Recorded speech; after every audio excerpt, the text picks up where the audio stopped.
meets to receive testimony on the budget posture of the Department of Defense in the fiscal year's 2019 request and the future year's defense program. We welcome our witnesses, Secretary of Defense Mattis, Undersecretary Norquist, and the Chairman of the Joint Chiefs, General Dunford. Secretary Mattis, we wish to commend you for your work in developing a strategy that correctly prioritizes the current threats that we face. Now comes the more difficult task, so that's implementing the strategy. We agree on the strategy, but it's got to be implemented. One of Chairman McCain's priorities has been considering if the department is properly structured to take on this huge task, and as the committee looks toward the upcoming NDAA process, we welcome your thoughts about what we can do to help you. In the end, we must recognize that even if we get strategy and structure exactly right, you cannot successfully, if Congress does not deliver in the resources needed to implement this strategy. We know how damaging that can be and has been, as we have time and again failed to do our job by passing appropriations bills, instead passing CR after CR. We welcome your testimony about exactly how this would affect it. In fact, that'll be one of my first questions as to what would happen if we hadn't done this, and what will happen if we don't do it again for 2020 and ensuing years. This is especially important because we're not yet out of the woods on sequestration. Although we did come to a budget agreement for this year and the next, we still have to go back and try to take care of the problems that will be in 2020 and ensuing years after that. We cannot dig ourselves out of the current readiness crisis in just 2 years. It'll take much longer to undo the damage that has been done in the past 8 years to our military, and the lack of any real growth in the future years' defense program exemplifies this. So we look forward to your testimony, and thank you for being here and for the great job that you continue to do year after year. Senator Reed. Thank you very much, Mr. Chairman, and I want to join you in welcoming the Secretary of Defense, the Chairman of Joint Chiefs Staff, and the comptroller. Thank you, gentlemen, for your service to the nation over many, many years, your continued service.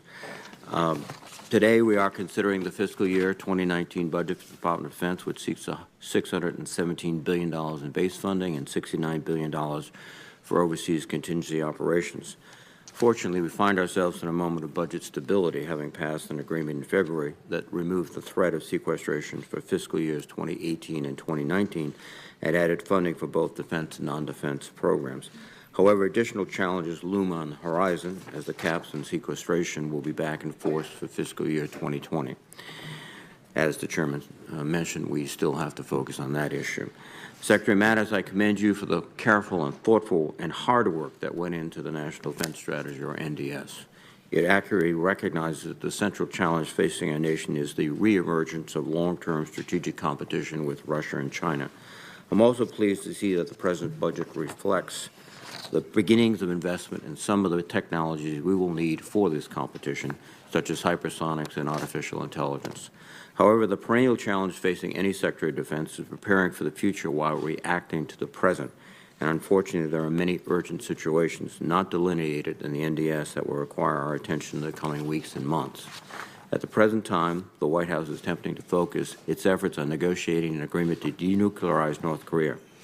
Given where we were a few months ago when the administration was threatening limited strikes on North Korea, I am relieved to say we have come a long way, but we still have a long, hard road ahead.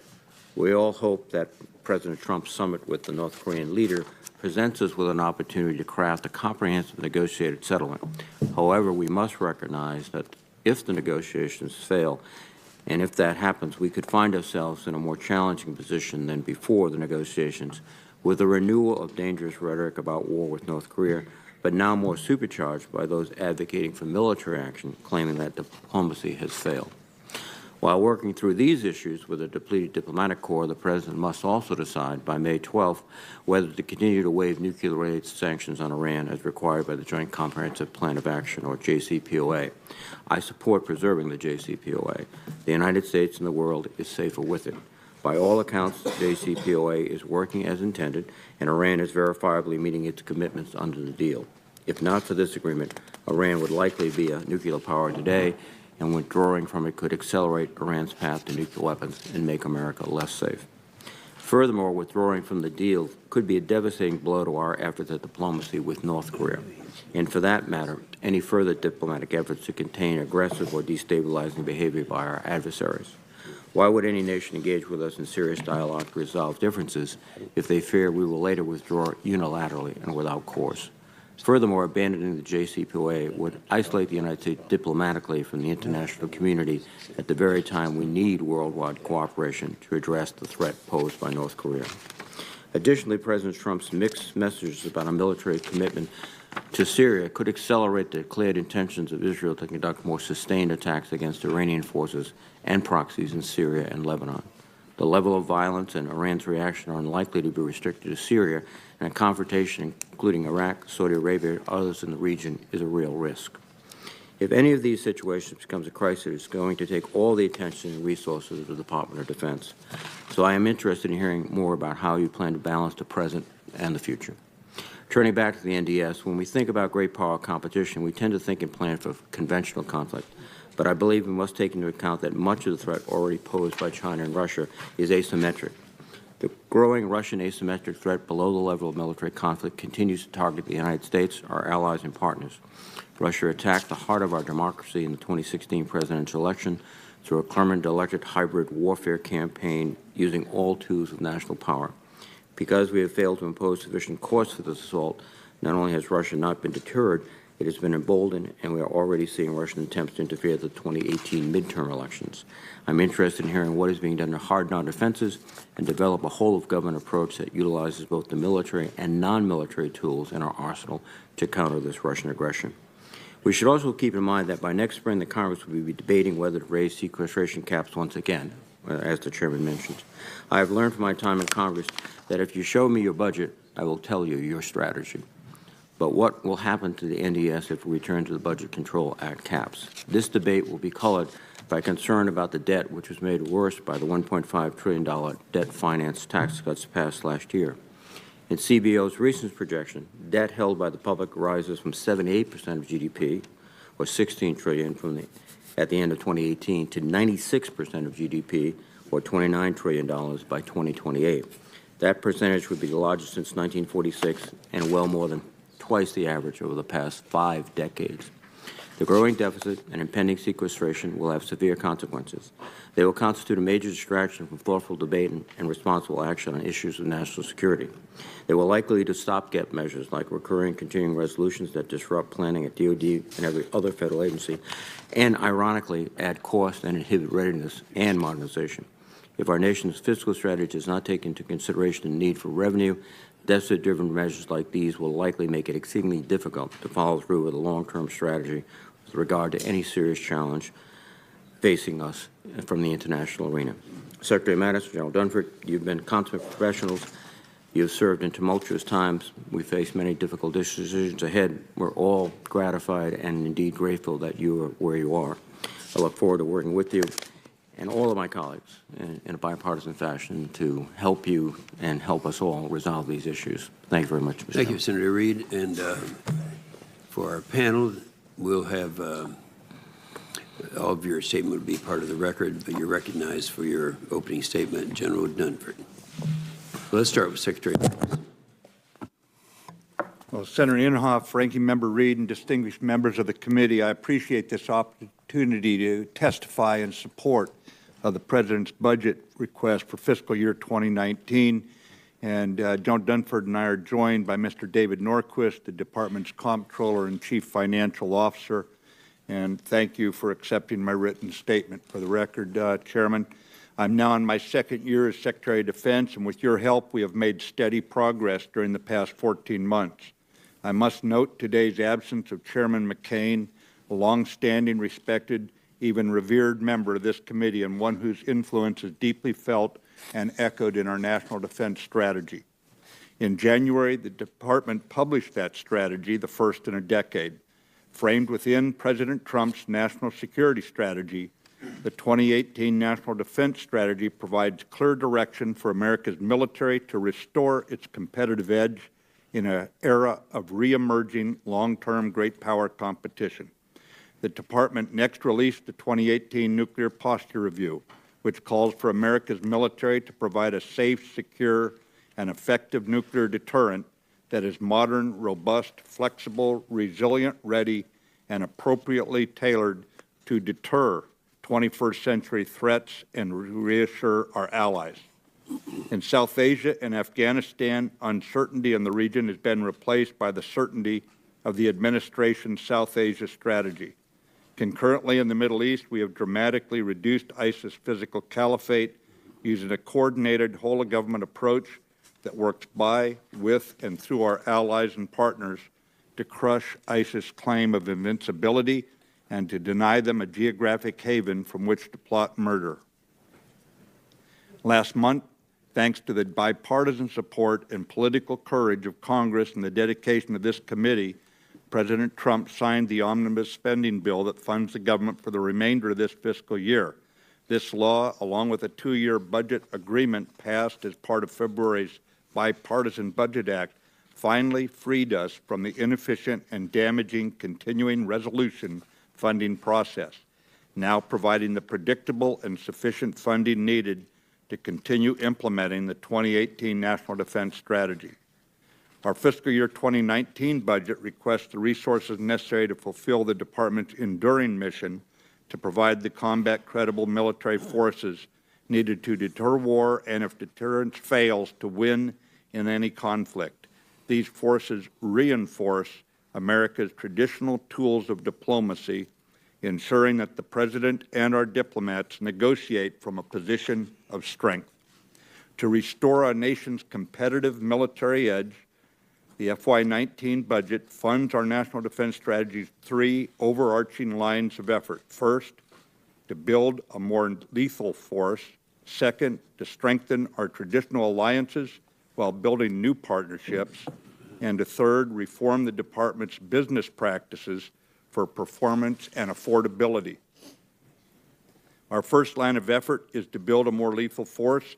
All our Department's policies, expenditures, and training must contribute to the lethality of our military. We cannot expect success fighting tomorrow's conflicts with yesterday's thinking, yesterday's weapons, or yesterday's equipment. As President Washington said during his first State of the Union address, to be prepared for war is one of the most effectual means of preserving peace. And today, our lethal military arm will enhance our diplomats' persuasiveness. The paradox of war is that an adversary will move against any perceived weakness, so we cannot adopt a single preclusive form of warfare. We must be able to fight across the entire spectrum of combat. The nation must field sufficient capable forces to deter conflict, and if deterrence fails, we must win. Following this logic, we must maintain a credible nuclear deterrent so these weapons are never used, and a decisive conventional force that includes irregular warfare capability. Preserving the full range of our nation's deterrent options requires the recapitalization of our Cold War legacy nuclear deterrent forces as initiated during the previous administration. Modernizing the nation's nuclear deterrent delivery systems and our nuclear command and control is the Department's top priority, and these programs are fully funded in the FY 2019 budget. The 2019 budget further funds enhancements to the U.S. missile defense capabilities to defend the homeland, our deployed forces, allies, and partners against an increasingly complex missile threat. In accordance with the soon-to-be-released 2018 Missile Defense Review, this budget requests continued robust support for missile defense capacity and capability to keep pace with advancing threats. The proposed budget will modestly increase the end strength for the Army, Navy, Air Force, and Marine Corps to restore readiness, adding 25,900 to the active and reserve force. The budget will also continue to invest in the military's most important asset, its warfighters, with the 2.6% military pay increase. The 2019 budget continues increased procurement of preferred and advanced munitions, a necessity due to the ongoing operations in the Middle East and the need for war reserves. 10 combat ships and 8 support ships are funded, arresting the downward trajectory of our nation's size and of our Navy's size and lethality. We will continue production of 77 F-35s and 24 F-18s, evaluating the performance of both to determine the most appropriate mix moving forward. This budget requests funds for systems to enhance communications and resiliency in space, addressing overhead persistent infrared capabilities, positioning, navigation, and timing, plus space launch systems. Our 2018 National Defense Strategy also prioritized investing in technological innovation to increase lethality, and that continues in this budget. Cyber, advanced computing, big data analytics, artificial intelligence, autonomy, robotics, miniaturization, additive manufacturing, directed energy, and hypersonics are the very technologies we need to fight and win wars of the future.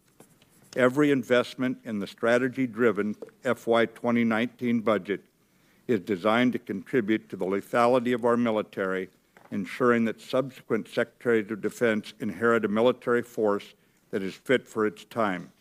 Those seeking to threaten America's experiment in democracy should know, if you challenge us, it will be your longest and worst day. Our 2018 National Defense Strategy's second line of effort is continued this year to strengthen our traditional alliances while building new partnerships. In the past, I had the privilege of fighting many times in defense of the United States, but I never fought in a solely American formation. It was always alongside foreign troops.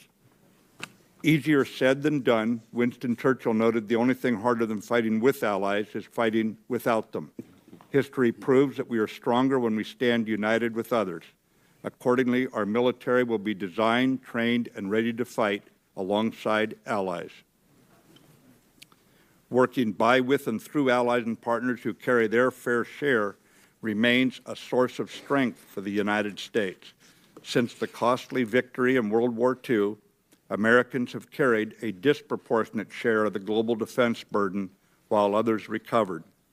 Today, the growing economic strength of allies and partners has enabled them to step up, as demonstrated by the 74 nations and international organizations participating in the Defeat ISIS campaign, and again in the 41 nations standing shoulder to shoulder in NATO's Resolute Support mission in Afghanistan. This year, every NATO ally has increased defense spending, and 15 NATO allies are increasing their defense budget as a share of the gross domestic product, giving credence to the value of democracies standing together. Further, our Pacific partners are also strengthening their defenses. Our third line of effort is the urgent reform of the Department's business practices to provide both solvency and security. We will continue to establish a culture of performance where results and accountability matter on every expenditure to gain full benefit from every single taxpayer dollar spent on defense. We are committed to exercising the utmost degree of financial stewardship and budget discipline within the Department. In this regard, this year we will deliver our Department's first full financial audit in history. We will find the problems it reveals and take swift action to correct our deficiencies, thereby earning the trust of Congress and the American people. I am confident we have the right leaders in place to make meaningful reform a reality. Pat Shanahan as Deputy Secretary of Defense, Jay Gibson as Chief Management Officer, Ellen Lord as Undersecretary of Defense for Acquisition Sustainment, Michael Griffin as Undersecretary of Defense for Research and Engineering, Bob Daigle as Director of Cost Assessment and Program Evaluation, and David Norquist, who joins us here today as the Department's Chief Financial Officer. Each brings the intellect, the energy, and experience required to implement and sustain meaningful reform, ensuring the Department provides performance and affordability for the American taxpayer. The Department is transitioning to a culture of performance and affordability that operates at the speed of relevance. We will prioritize speed of delivery, continuous adaptation, and frequent modular upgrades. With your continued critical support, we will shed outdated management and acquisition processes while adopting American industry's best practices. Our management structure and processes are not engraved in stone. They are a means to an end. If current structures inhibit our pursuit of lethality, I have directed service secretaries and agency heads to consolidate, eliminate, or restructure to achieve their mission. Here I will note that I have also issued direction about a particular cancer in our ranks, sexual assault. Unit cohesion built on trust and mutual respect is what holds us together under stress and keeps our forces combat effective against daunting odds. This department is committed to assertively preventing and swiftly responding to any sexual assault in our ranks. While battlefield casualties are a reality of war, we will accept no casualties due to sexual assault in our military family.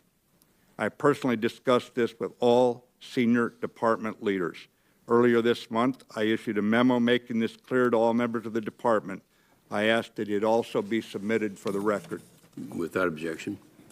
The 2019 National Defense Strategy's three primary lines of effort, building a more lethal force, strengthening our alliances, and reforming our business practices, will restore our competitive military advantage, ensuring we are prepared to fight across the full spectrum of combat, both now and in the future.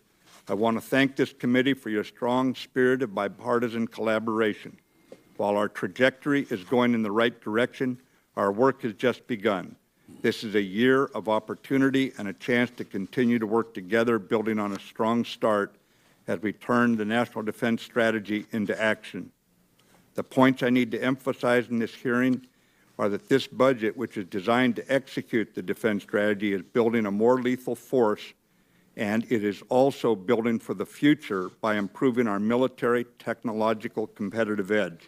And we will reform the department's business processes to establish that culture of performance and affordability to ensure security and solvency. The strategy is the guidepost for all our actions, including this year's strategy-driven budget request, driving meaningful reform to establish an enduring culture of performance, affordability, and agility. I cannot appear before you without expressing my gratitude to the men and women of our department. They are the ones who must ultimately turn the National Defense Strategy into action. Every day, more than 2 million service members and nearly 1 million civilians do their duty, honoring previous generations of veterans and civil servants who have sacrificed for their country. It's a privilege for me to serve alongside them, and I thank them for their tireless efforts and unyielding standards in defense of our nation. General Dunford is prepared to discuss the military dimensions of the budget. Good. Thank you, Mr. Secretary. An excellent statement. General Dunford.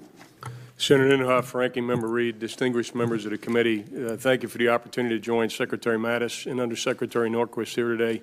It's an honor to represent your men and women in uniform, and I join the Secretary in acknowledging Senator McCain's leadership and support. Well, we're here for a candid discussion of the challenges we face. I want to begin by assuring you that the U.S. military has a competitive advantage over any potential adversary today. I'm confident we can deter a nuclear attack, defend the homeland, meet our alliance commitments, and prevail in any conflict. But as we previously discussed, after years of sustained operational commitments, budgetary instability, and advances by our adversaries, our competitive advantage has eroded and our readiness has degraded. Driven by the National Defense Strategy in building on the FY17 and 18 appropriations, the 19 budget submission supports rebuilding the lethal and ready joint force that the nation needs.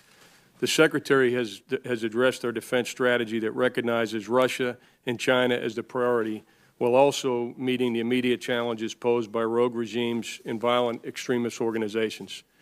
China and Russia continue to invest across the full range of nuclear, cyber, space, and conventional capabilities. Both states are focused on limiting our ability to project power and undermining the credibility of our alliances. They are also increasingly adept, as Senator Reed has pointed out, at advancing their interests through coercive, competitive activity below the threshold of armed conflict. North Korea has been on a relentless pursuit of nuclear and missile capability, and they've been clear that these capabilities are intended to threaten the United States and our allies in the region. Iran continues to spread malign influence and create instability across the Middle East. And while we've made a great deal of progress over the past year, we are still grappling with the challenges of violent extremism, including ISIS, al-Qaeda, and associated movements. Defending our homeland and our allies and advancing our interests in the context of these and other challenges requires us to maintain a balanced inventory of ready, lethal, and flexible forces that are relevant across the range of military operations. Fortunately, with your support, we've begun to arrest the erosion of our competitive advantage, and we're on a path towards developing the force that we need. This year's budget, again, builds on the readiness recovery that we started in FY17 and accelerates our efforts to develop the capabilities we need for both today and tomorrow. In requesting your support for this year's budget, I, along with all the senior leaders in the Department, are making a commitment to you that will make every dollar count. We fully support the auditing initiative led by Secretary Norquist, who's with us here today, and will maintain an ongoing dialogue with you about the return that you are getting on your investment. To restore our competitive advantage and ensure our men and women never find themselves in a fair fight, the U.S. military requires sustained, sufficient, and predictable funding. The funding in this budget is sufficient. I look forward to working with Congress to make sure that it is sustained and predictable in the future. Thank you again for your support and the opportunity to be here today. Thank you, General Dunford. Do you have a statement, Secretary Norquist? I have no prepared statement. Good. All right. Well, thank you very much. There are some basic questions that are going to be asked, and I'll just go ahead and get those out of the way first. One having to do with the INF. You know, when you get out of Washington and you talk to more normal people, go back home, and the question is, you know, if China is not a signatory to the INF, Russia is, but they violate it. We don't violate it. I'd ask you, Secretary Mattis, do you think that currently, as it stands, becomes a unilateral limitation on the United States and our capabilities? Senator Inhofe, it could become a unilateral limitation on us. However, at this point, we are trying to bring Russia back into compliance with the INF. That does not address the entirety of your question, of course, being that there's only 2 countries that have signed this. Part of the reason we are taking some of the steps outlined in the nuclear posture review are to put Russia in a position to see a benefit to themselves to coming back in compliance. We will have to look more broadly at arms control, and I believe that as we modernize the nuclear deterrent, that will put our diplomats in a good position to initiate those discussions with the other countries that are not signatories. Now, if Russia does not come back, though, as we're hoping that they will, into compliance, what situation would we be in then? Senator, when nations don't live up to treaties, treaties are not sustainable. We would have to deal with that if we're unsuccessful. That answers the question. I appreciate that. On end strength, one of the most expensive, one of the most critical parts of this budget, I'm sure that Secretary Norquist would agree with that. As you point out, fiscal year 18 it's going to be 9,500, then 19, 15,600. And 20 up to 23 up to 56,000.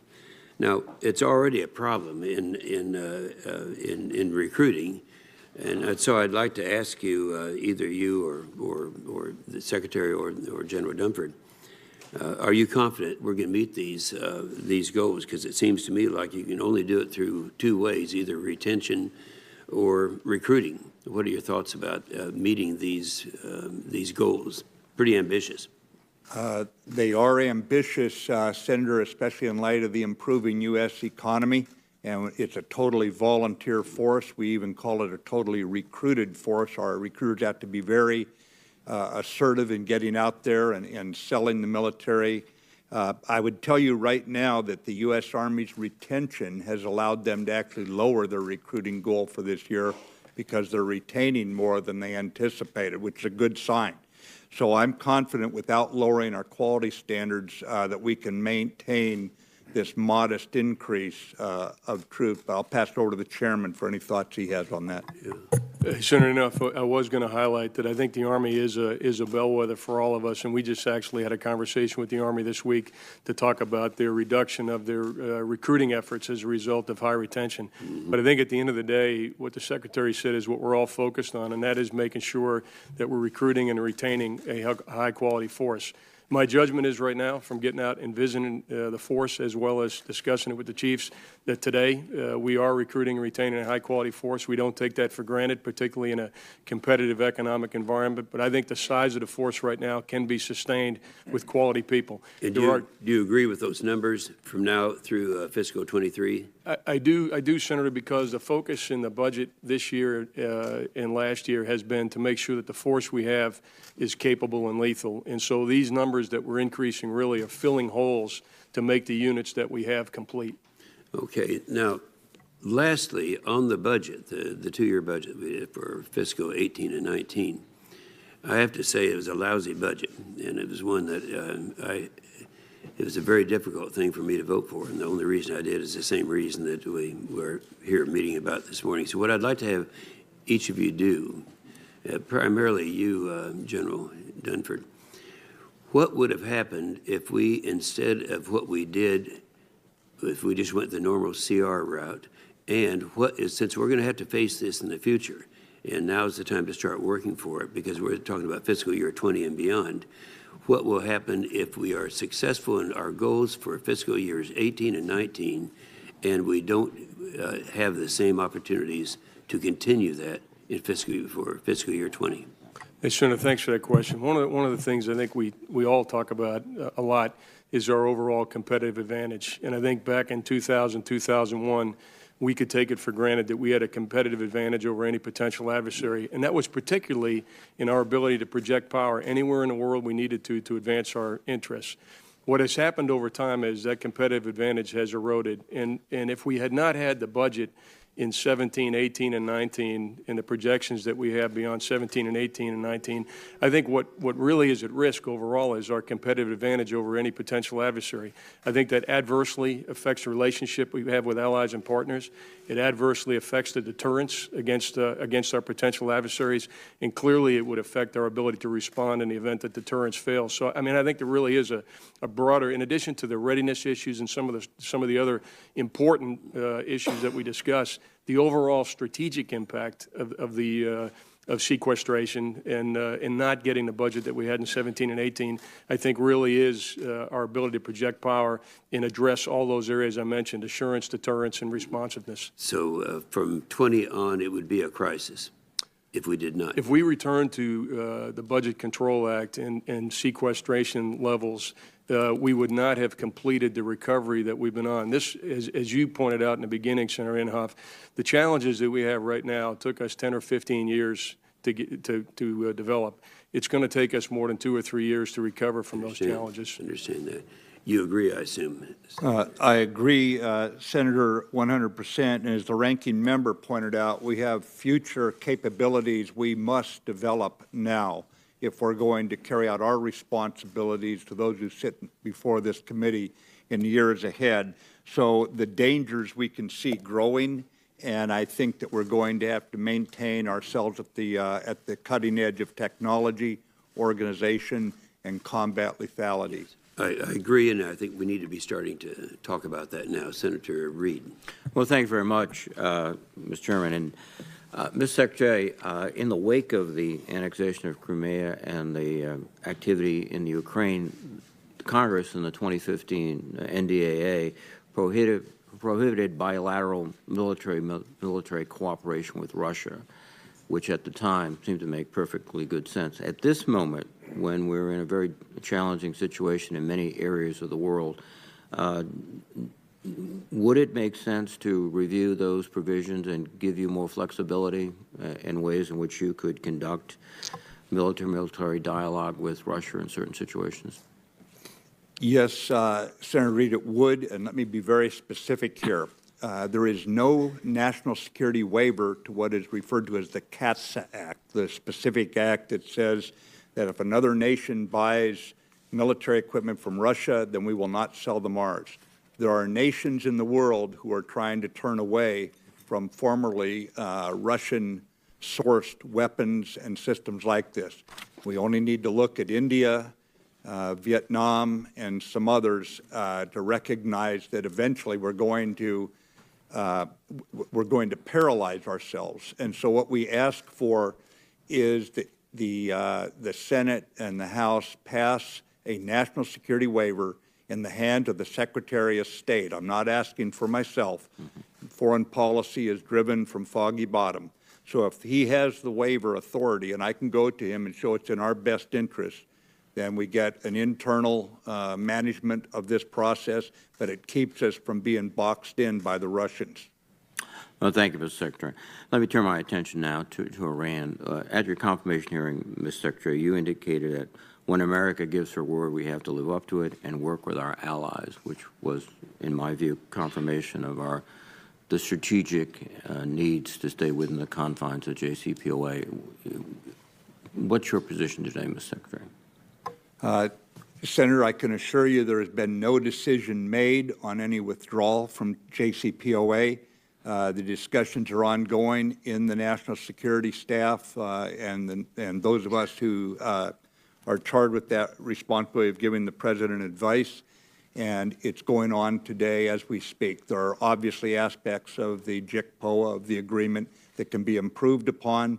We're working with our European allies on it at this time, and again, the decision has not been made whether we can repair it enough to stay in it or if the President is going to decide to withdraw from it.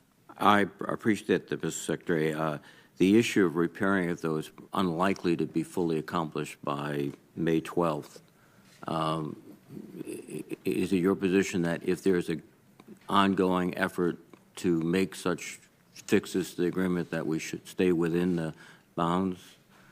And yes, sir. We would have to look at what degree of fix we anticipate are achievable, and then put that alongside America's broader interests and decide if it's worthy or not. thank you.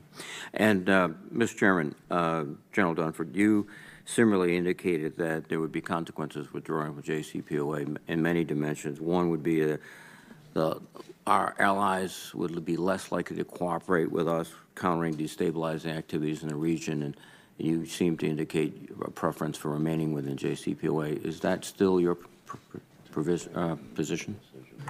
Yes, Senator Reid, when I look at it through the military dimension, the thing that I have been bringing to the debate is making sure that whatever we do, we have a framework for dealing with all of the elements of the challenges we face from Iran. So it's the nuclear threat, it's the missile threat, it's the cyber threat, it's the maritime threat, and it's the sponsorship of proxies. So at the end of the day, it'll be the President's decision as to what the framework is for dealing with all those challenges.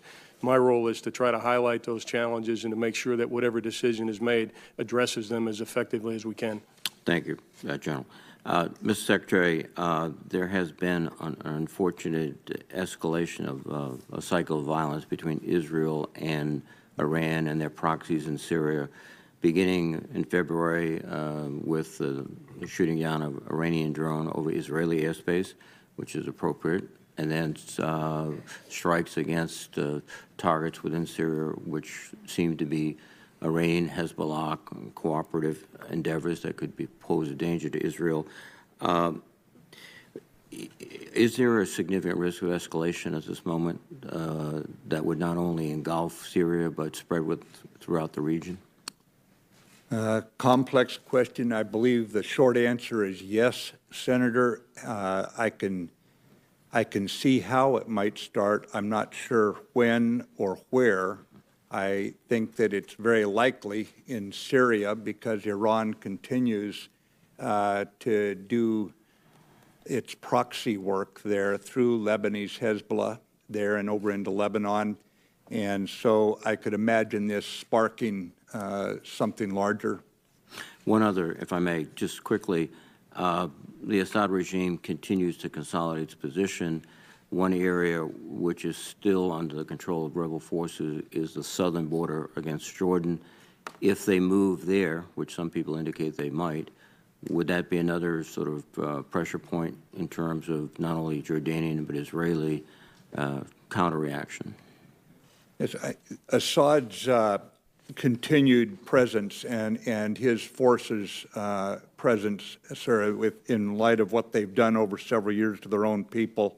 And then when you look at them hosting Lebanese, Hezbollah, any kind of position like that along the southern border is a direct threat against Jordan, against Israel, and it's something we're going to have to address. We're trying to do that through the diplomatic process, the UN process.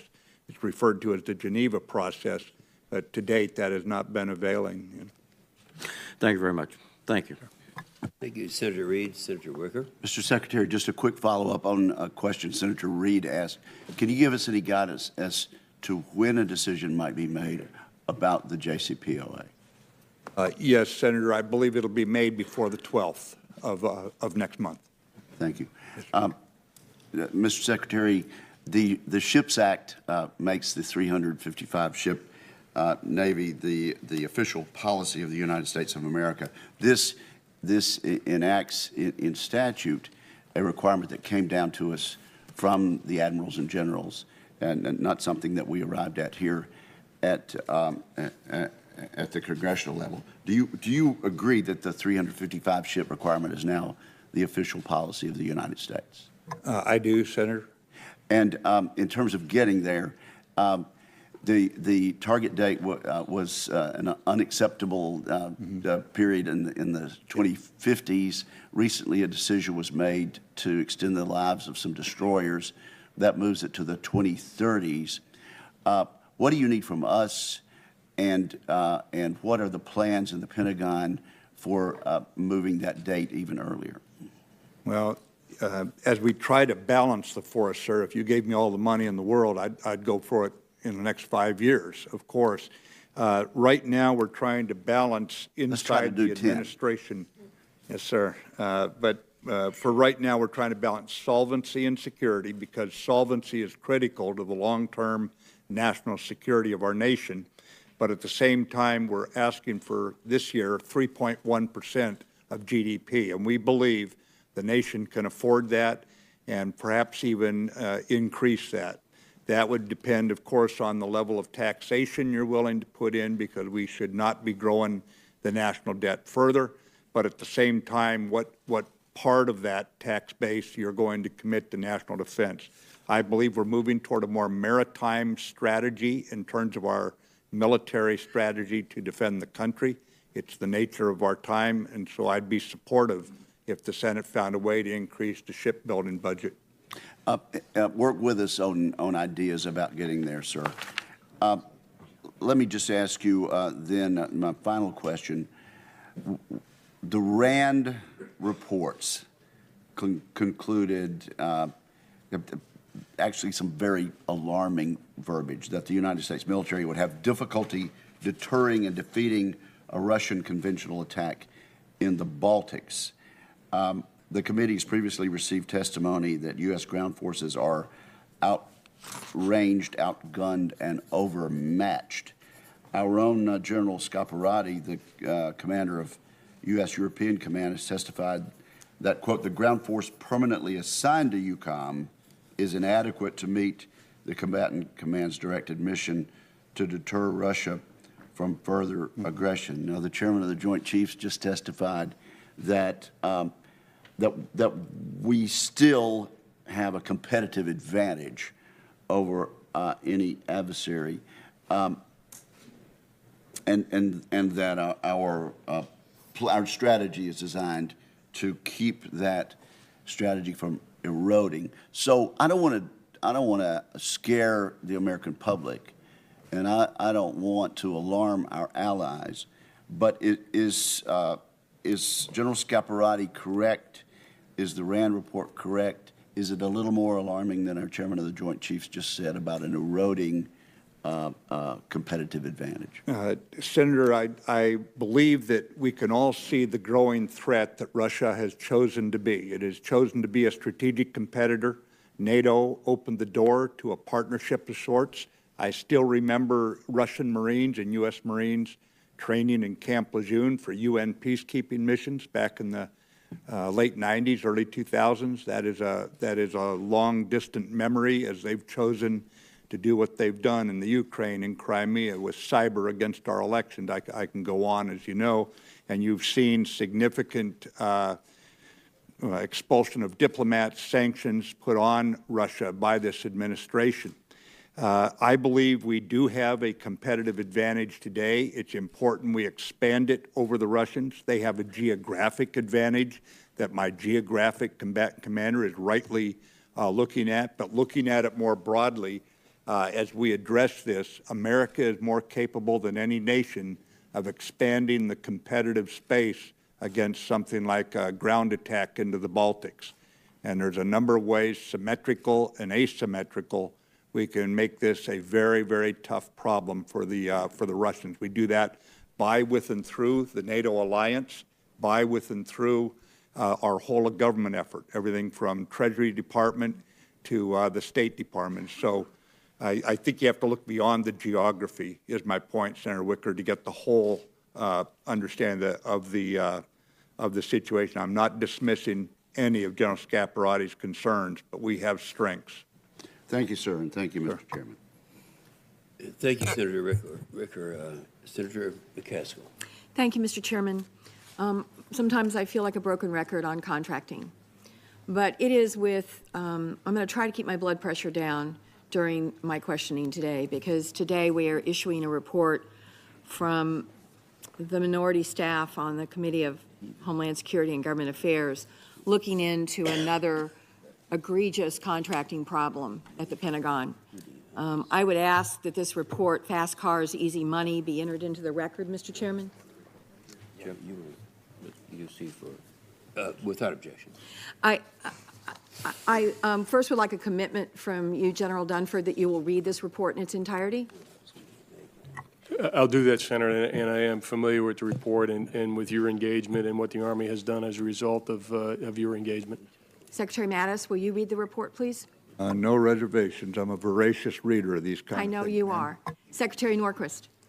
Always enjoy reading audit reports, Senator. Okay. Well, you and I... You're the only one that could say that.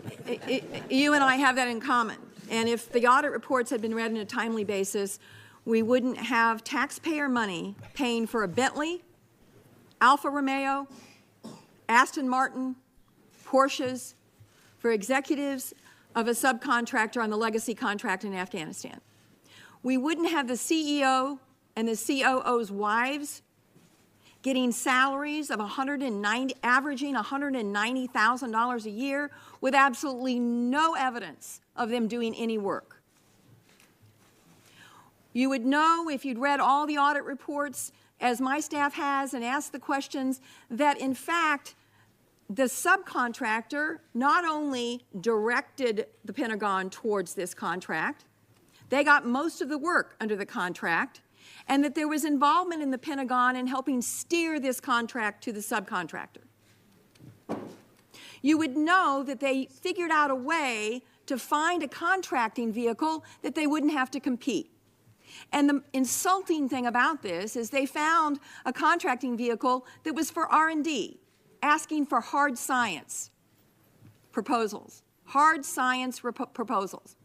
In a 150-page solicitation for hard science proposal, the human was mentioned one time, one word, human intelligence.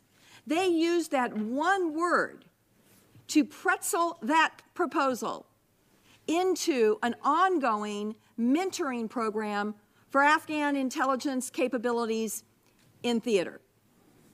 Hundreds and millions of dollars. And audit after audit has said they can't even find any metrics that they made any progress. I know there's criminal investigations going on, but the question I have to ask, as I've asked repeatedly in this committee, is what is wrong with the debarment process? This is the whipped cream and cherry on top of this incredible scandal. They are still a contractor. They are getting taxpayer money as we speak. Why in the world, when you have audit evidence of this kind of egregious, I don't know at what point it becomes criminal or just gross mismanagement by the Pentagon. I don't know at which point it's criminal activity or not. But I do know this, that there is enough evidence in the audit reports, Secretary Norquist and Secretary Mattis and General Dunford, that these people shouldn't be anywhere near one dime of taxpayer money. So I would like somebody to respond to me why in the world we are still doing business with these crooks. Senator, I won't take issue with a single word you said. The contract was awarded in 2012. The CGAR report that alerted, at least at the secretarial level, was released in 2017. There is the ongoing investigation, and because it may result, will likely result in criminal charges, we can't go into a lot of detail in public because we're not supposed to when something's under an investigation. But there's not a word you just said that I would take issue with. I really appreciate that, Secretary Mattis. And there's two things I would ask for you and of all of you, and I would hope that I could get answers on those as quickly as possible. And if it has to be in a setting where we can talk about the criminal investigation, one is how quickly they can be debarred, because there's nothing in the law prohibiting you from debarring them right now. There's nothing in the criminal investigation that requires a wait for debarment. So I want to know how quickly they can be debarred. And secondly, I want to know a list of everyone who currently works for the United States military who should have had hands on this and didn't. Whether it's a Corps representative or whether it's somebody at this office that this bizarre contract came out of. Clearly somebody over there said, hey, we can use this and we can get you the money. These guys have burrowed in. They've burrowed in at the Pentagon. I've seen this before. And you guys know what happens. Somebody builds a relationship, and before you know it, hundreds of millions of dollars are flying around, and frankly, nobody's paying close enough attention. Somebody's head's got to roll on this. And I need a list of people that are going to be held accountable for this happening. I've just got to be careful saying individually before the investigation is done, because that could end up. I understand. I have confidence in you, Secretary Mattis, that you'll get to the bottom of it. But I will tell you, I am not going to shut up about this until somebody is held accountable for people driving Bentleys. Yeah. We're losing soldiers, families are sacrificing, we're worried about their benefits and their pay, and some jerk is driving a Bentley in the UK on taxpayer money. If it doesn't make everybody upset, then something's wrong with them. So let's get busy on this and figure out whose head needs to roll, because if somebody isn't held accountable for letting this happen, it's going to keep happening. Senator, 100% with you on this. You'll notice last year when I came up here for confirmation, I talked about business reform. This year, alongside business reform, is accountability. I've learned the lesson since I got there. And that is now right alongside business reform is accountability for every dollar. So we're with you. I wish I'd been here in the job in 2012 is all I can tell you. Thank you, Mr. Chairman. Thank you, Senator McCaskill. Senator Cotton. Thank you, gentlemen, for your appearance here today and for your continued service to our country. Secretary Mattis, I want to return to a few points you made in your opening statement about the budget picture, both the budget levels and certainty. So this Congress passed a 2-year budget a couple months ago. We passed a spending bill that implemented the first year of that budget. That means we have one more year on that 2-year budget to pass. How important is it to the Department of Defense that the Congress pass a DoD appropriations bill in a timely fashion this summer, as opposed to having a continuing resolution as we approach the end of this fiscal year on September 30th? Senator Cotton, one of the ways we avoid the situation that Senator McCaskill just brought up is having a methodical approach to reviewing every dollar going out. Obviously, the narrower the window to spend the money, the increased workload during that period. So it's critical. And I think that budget certainty also reverberates into American industry as we try to rearm the country with the modern capability. They cannot do that in their responsibility to their shareholders unless we give them that predictability. Thank you. Well, since we have the top line number now for FY19, I hope that we'll have the cooperation to pass a DoD appropriations bill this summer in a timely fashion, rather than see the filibusters that have occurred in the past. Looking out a little bit further, That two-year budget deal only lasts 2 years. We're now less than 18 months away from FY20, in which case the Budget Control Act caps and potential sequestration return. How important is it to the Department of Defense that we act now to eliminate the prospect hanging over your head that the BCA caps and sequestration may return in October of 2019? Again, we need that predictability, sir, so that we can actually put a strategy into effect. As was noted in opening comments by the committee, if you don't have a budget that reflects the strategy, it doesn't work. I like quantifying problems to the degree possible. If this were to go into effect, the first cut would be $85 billion in FY20. That means the strategy is not sustainable. The strategy is designed to protect America and our interests. I cannot provide you the same strategy. I would have to go back and rewrite it. There would be reductions in what we are able to do. Thank you. I want to turn now to a question that Senator Reid raised about the Countering America's Adversaries Through Sanctions Act and the specific point about a national security waiver. As you mentioned, there are two specific countries, India and Vietnam, that have legacy Russian systems. They might face real challenges going cold turkey, so to speak, under CATSA. So you're suggesting the national security waiver as a way that this Congress can empower soon-to-be Secretary Pompeo to address the concerns that you have with those two countries. Is that right? That's correct, and there's other countries. Indonesia, for example, is in the same situation, trying to shift to more of our airplanes, our systems, but they've got to do something to keep their legacy military going. How urgent is it that Congress pass that kind of waiver? Sir, every day Russia's in a position basically to checkmate us with what they're doing. It's urgent. Would you recommend that we try to do so in this year's National Defense Authorization Act? Absolutely. And there's only so many countries in the world, and only so many of those use Russian legacy systems and are defense partners. Should we just have a list of countries that soon-to-be Secretary Pompeo might want to consider, or is there a certain degree of criteria that we should use instead? Sir, I would just put in a reporting requirement that we keep the Congress informed every time we exercise. I would not make it where we have to come back to Congress in order to add to it. In the dynamics of today, issues can shift countries very, very quickly, Senator Cotton, as you know, and we want to move when we see the opportunity at the speed of relevance. Thank you. I want to turn now to the nuclear posture review and an exchange you and I had in a classified setting. Nothing classified about my question or your answer, though. I simply want to have it on the record here.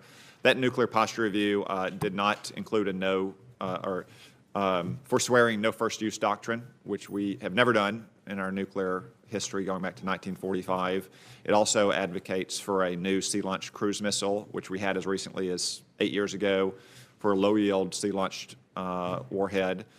We have numerous low-yield warheads currently in our inventory. The bottom line, Secretary Mattis, is there any concept, doctrine, or capability in the new nuclear posture review that is novel or inconsistent with 73 years of nuclear doctrine and practice for the United States? No, sir. It is a continuity of our nuclear deterrent framework that you see, but it's also an adaptation so that that deterrent is fit for anyone who thinks that they've created something that they could then give us the option of either surrender or suicide. We want to make certain the deterrent works against any attempted use of these weapons. Thank you. Thank you, Senator Cotton. Senator Shaheen.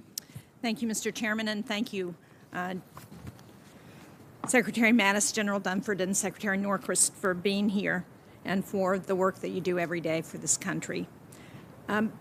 Secretary Mattis, the National Defense Strategy de-emphasizes the importance of counterterrorism and counterinsurgency operations. There have been, however, a number of reports lately that have suggested that we are actually expanding our special operations footprint in Africa. A report over the weekend about the drone base that's being built in Niger. Can you talk about what the mission, the long-term mission of our troops in Niger is, and how we're going to measure the success in accomplishing this mission? I think it's particularly timely given that the report on the deaths of our 4 servicemen in Niger is coming out this week. While at the same time we are de-emphasizing irregular warfare, counterinsurgency as the primary challenge to us, as the realities of other nations that are choosing to be strategic competitors raise their game.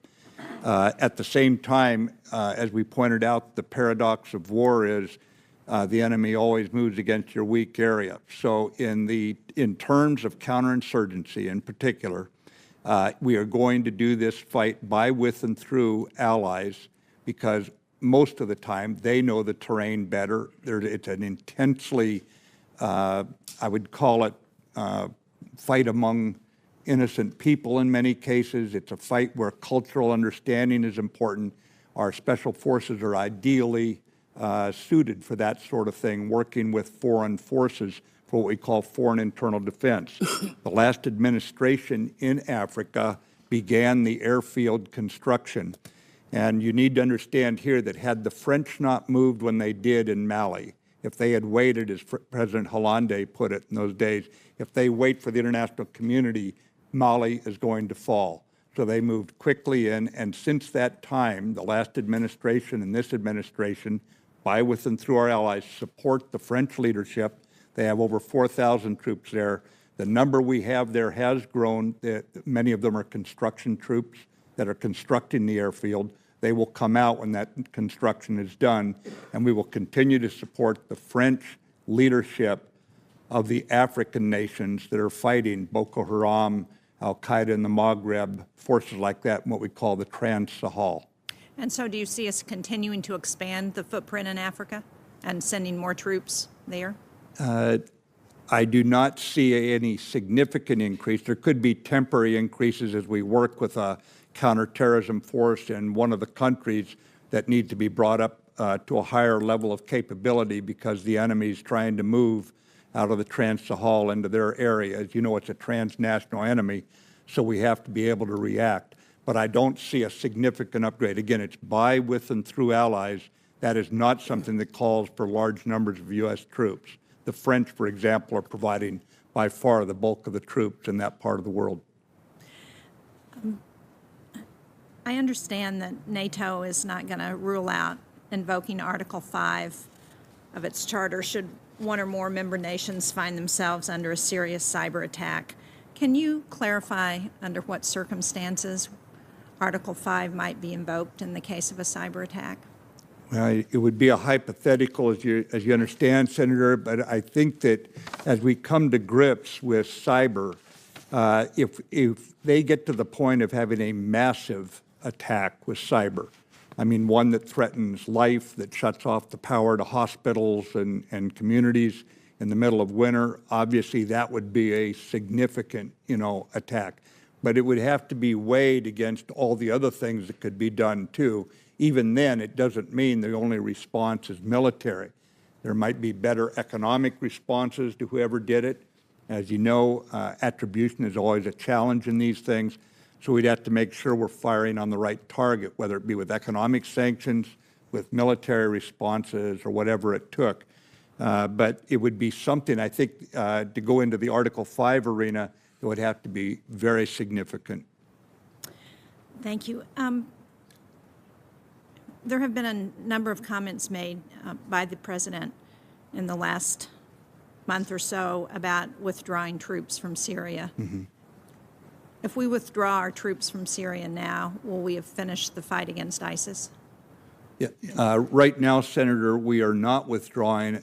You'll see a re-energized effort against the Middle Euphrates River Valley in the days ahead, and against the rest of the caliphate, the geographic caliphate. You'll see increased operations on the Iraq side of the border, and the French have just reinforced us in Syria with special forces here in the last 2 weeks, and this is an ongoing fight right now. So we need to stay there in order to finish the fight against ISIS. We're there with the other 70, I think it's 73 nations and international organizations, NATO, Arab League, Interpol, plus 70 of the most important nations on earth in terms of capability. We're continuing the fight. We're going to expand it and bring in more regional support is probably the biggest shift we're making right now. Thank you. Thank you, Mr. Thank you, Chairman. Senator Shaheen. Senator Sullivan. Thank you, Mr. Chairman, and gentlemen, thank you for your exceptional service. I think it gives us a lot of confidence on some of the big challenges we have before us.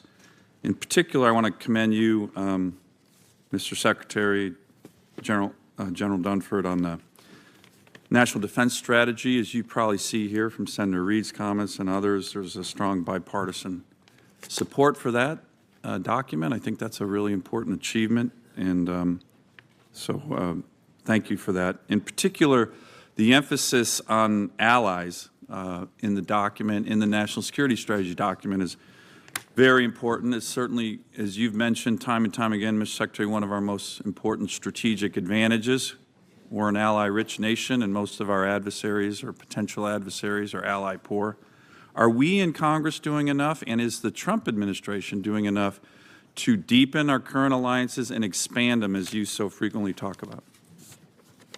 And what more can we do if we're not? Right. The most immediate effort is what Senator Cotton brought up here about the CATSA and getting a national security waiver so that we can embrace new allies or partners when they're ready, basically, to see the way forward alongside us. That would be a critical enabler. Are we doing enough?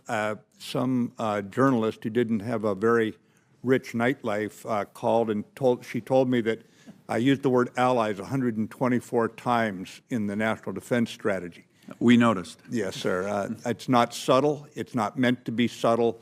We're going to do, whether it be the fighting in Africa by, with, and through them, I think anything you can do to make it an open door for allies. And I realize sometimes those allies don't share all of our values, but if they're security allies, if they're allied with us on security, and if you look at our record over many years of creating democracies and reinforcing democratic impulses, when our troops are engaged, I need only point to South Korea and the very vibrant democracy they are today, yet there was at one time a move to keep us away from South Korea, to pull us out of South Korea because there was a dictatorship. I think we've got to be willing to work with imperfect allies while being never reticent about what our values are and what we stand for. And your support in that area would be very helpful, Senator. Thank you. Let me turn. You have some difficult, challenging decisions ahead of you. The whole administration does on the JCPOA, North Korea. Let me just mention a few things to consider, and if you'd like to comment on them. You know, Senator Reid mentioned a number of things about America giving her word. There was a number of us who thought this was such an important document that should have come to the Senate as a treaty. Didn't come that way. And interestingly, a bipartisan majority of U.S. senators actually did not approve of the JCPOA. A bipartisan majority of House members did not approve of the JCPOA. As a matter of fact, it's the first time in U.S. history that an agreement of this magnitude was approved, quote unquote, by the Congress by a partisan minority of senators and House members. So I think it's important to caveat the idea of America's credibility when this body, our credibility is not on the line. Similarly, everybody talks about our allies and how important it is to our allies. But as you know, General, or Mr. Secretary, a lot of our key allies, Israel, Gulf Arab nations, were also not supportive. And let me mention one other thing that I know you two in particular have some, unfortunately, firsthand experience with.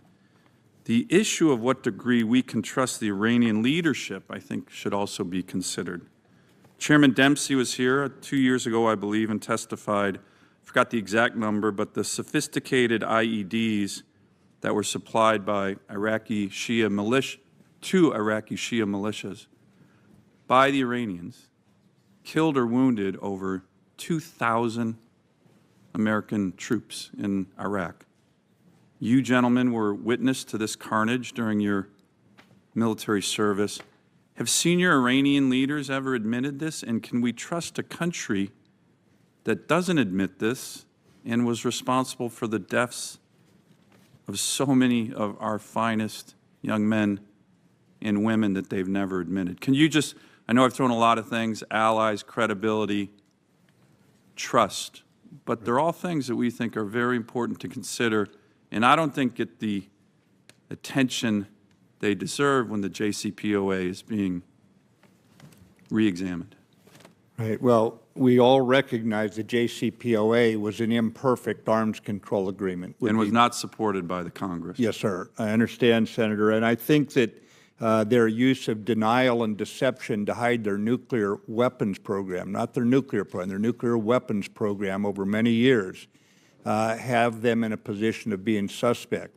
I've read it now 3 times, all 156 pages or whatever it is, including, since I got into this job, I was able to read the classified, the short classified protocol. And I will say that it is written almost with an assumption that Iran would try to cheat. So the verification, what is in there, is actually pretty robust as far as our intrusive ability to get in, IAEA to get in, that sort of thing. Whether or not that is sufficient, I think is a valid question.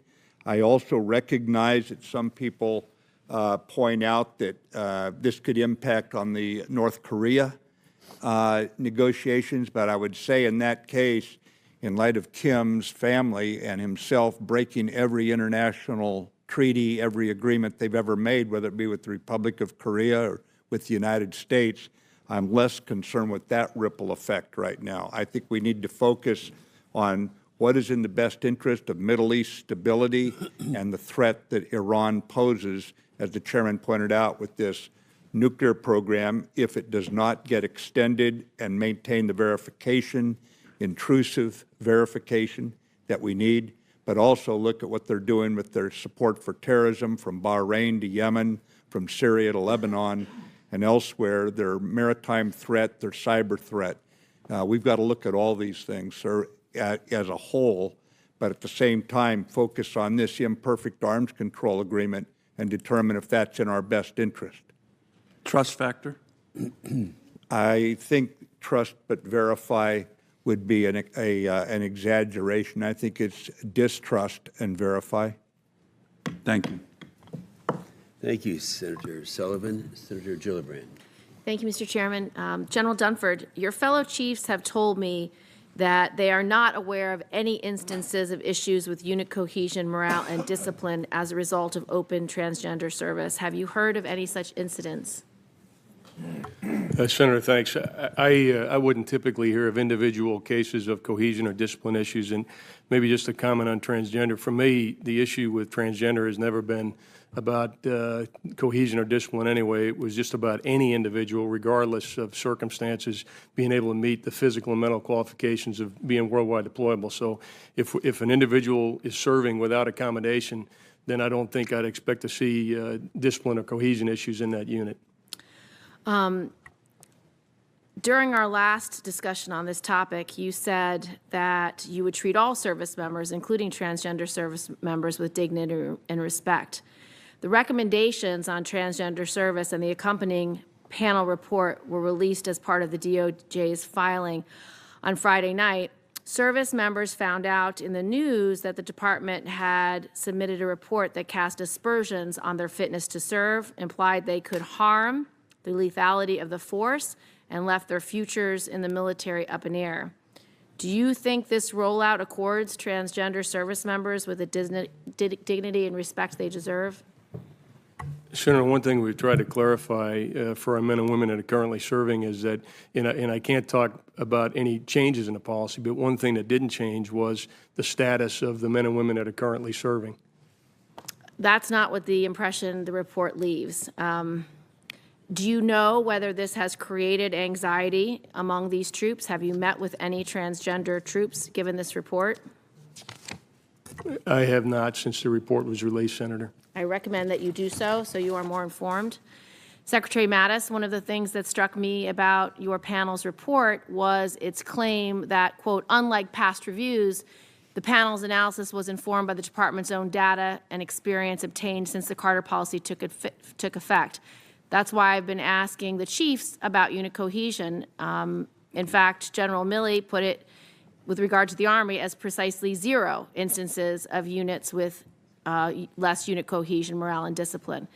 I'm very concerned about this report because it says that there is, quote, scientific uncertainty surrounding the efficacy of transition-related treatments for gender dysphoria, yet the American Medical, Psychological, and Psychiatric Associations have all said the report misrepresents what is the scientific consensus when it comes to gender dysphoria and transition. In fact, despite the report's stated concerns about deployability of transgender service members because of gender dysphoria or associated medical care, a report being issued today by the Palm Center here, which I'm going to give to you so you can read in full, says that, quote, out of 994 service members diagnosed with gender dysphoria in 2016 and the first half of 2017, 40% deployed in support of Operation Enduring Freedom, Operation Iraqi Freedom, or Operation New Dawn, and only one had an issue during that deployment.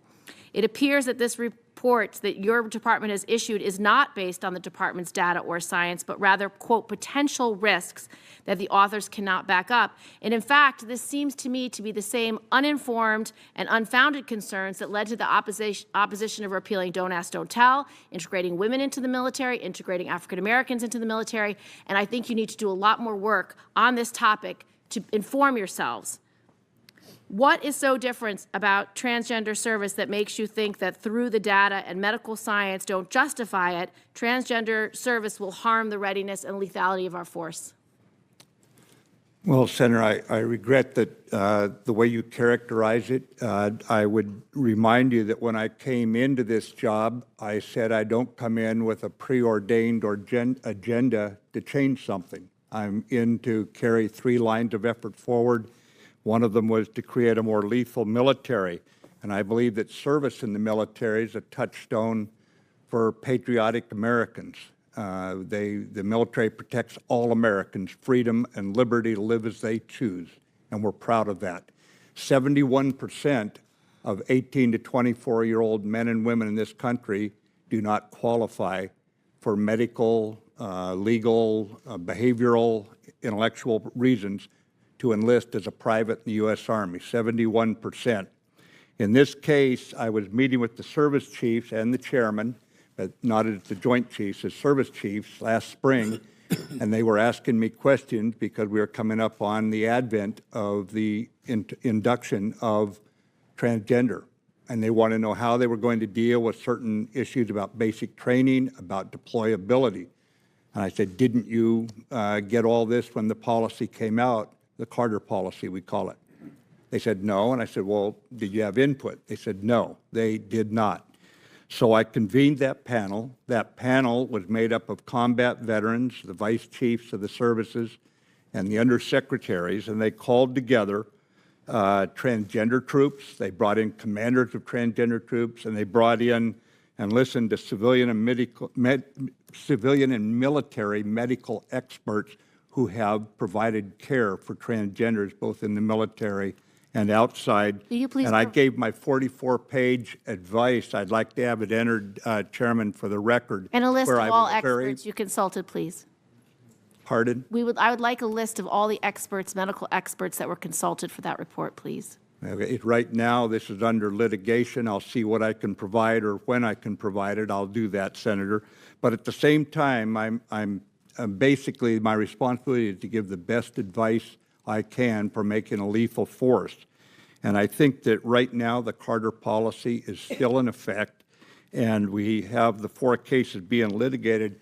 Why these issues like this would not come to service chief level, generally, unless it was a very, very, I would call it newsworthy situation. And reason is that under the Carter policy, the reporting is opaque. We cannot report that a problem emanated from a transgender. We cannot, under the Carter policy, do that.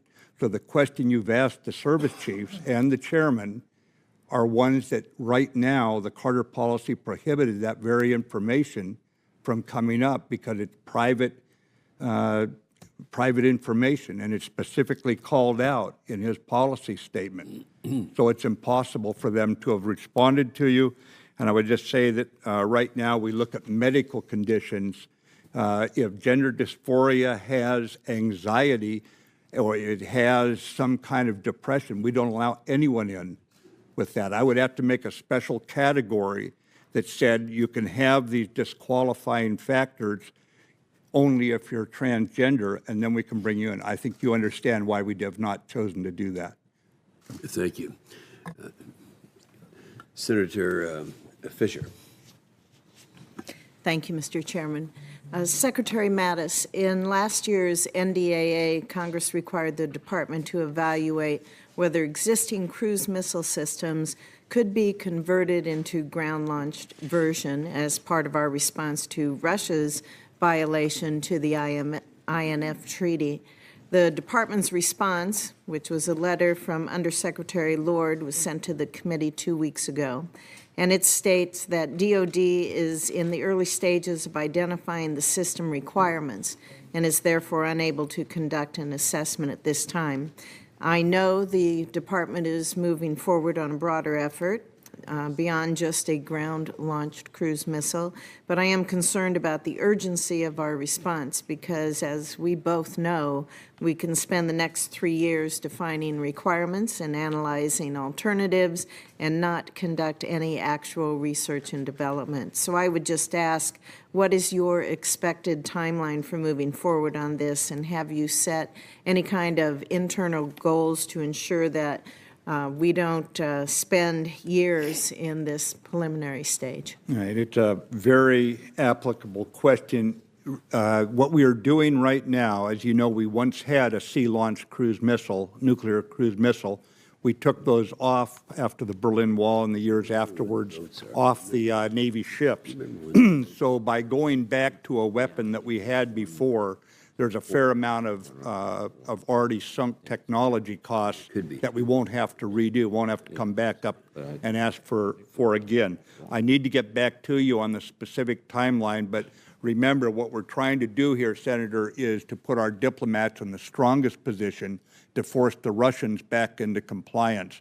I've been personally engaged with a Russian, high-ranking Russian on this issue, and I would just tell you that the NATO allies are also increasingly taking this message to Moscow. But we are going forward with this, and I'll have to get back to you with a timeline. It's a very good question. I don't have the answer, but I'll get it. I really appreciate your sense of urgency because, as we all know, the Russians were in violation 4 years ago on that treaty, and I agree with you, and obviously Congress agrees with you as well, that a response is necessary. The administration has also stepped forward on that. So thank you. Also, Russia continues to expand the scope of its malign activities in Syria. It's building up installations, it's aiding the regime, it's expanding its footprint in the country. And recent reports have also suggested that Russian forces are jamming U.S. unmanned aerial vehicles. They're conducting electronic warfare operations against the EC-130 aircraft. Are the Russian forces actively harassing American forces in Syria? And what do you believe is an appropriate response if you agree that they are? I cannot target the responsibility to the Russians right now. As you know, it's a crowded battlefield, and it's also got Iranians there, and of course the regime forces as well. But you notice as we go forward with we've so far sanctioned 189 individuals in Russia, and we're looking at those who have, we've also, as you know, thrown 60 of their diplomats out, and economic sanctions are going to be obviously looked at for future violations as well. So we have an asymmetric way, an indirect way of going back after them and making them pay. Right now in Syria, we have an odd and somewhat open and never interrupted deconfliction communication line that has worked pretty well to make certain we don't run afoul of one another's forces or one another's operations. They are not coordinated. They're deconflicted in either time or space, mostly in space. The river, for example, the Euphrates, divides our activities in some cases. Did you use that deconflicted line in communication with the Russians when it was reported in February that there were large numbers of Russian irregular forces that had attacked U.S. forces? It was used, Senator. The Russian High Command in Syria assured us it was not their people, and my direction to the chairman was for the force then was to be annihilated, and Thank it you, was. sir. Thank you. Thank you, Senator Fisher. Senator Heinrich. Thank you, Chairman.